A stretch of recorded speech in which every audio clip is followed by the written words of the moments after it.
విశ్వవిద్యాలయాలు అంటే ఉత్తమమైనటువంటి పౌరుల్ని తయారు చేసి, భవిష్యత్ మేధావుల్ని తయారు చేసి, భారతదేశంలో ఉన్నటువంటి ఏ దేశంలో ఉంటే ఆ దేశానికే కాదు, ప్రపంచం మొత్తానికి కూడా ఒక బాధ్యతాయుతమైనటువంటి సమాజాన్ని సృష్టించాలి. కానీ అందులోనే కుల వివక్ష అనే దరిద్రం పెరిగిపోయింది అన్నటువంటిది తాజా నివేదిక చెప్తున్నటువంటి అంశం. యూజీసీ చెప్తున్న లెక్క యూనివర్సిటీలో కుల రక్కసి బుసలగొడుతోంది. 5 ఏళ్ల వ్యవధిలో యూనివర్సిటీలు, కాలేజీల్లో కుల ఆధారిత వివక్ష ఫిర్యాదులు 118.4% పెరిగినాయి. ఈ మేరకు యూజీసీ పార్లమెంటరీ ప్యానెల్ సుప్రీంకోర్టుకు సమర్పించిన గణాంకాలు చెప్తున్నాయి. 2019-20లో నమోదిత ఘటనలు 173 ఉన్నాయి. ఆ సంఖ్య 23-24 378కి పెరిగింది.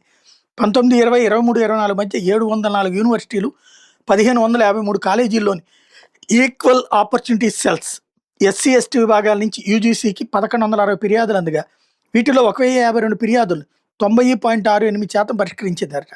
అయితే ఈ మధ్యకాలంలో పెండింగ్ కేసుల సంఖ్య 18 నుంచి 108కి పెరిగాయని యూజీసీ డేటా చెబుతుంది.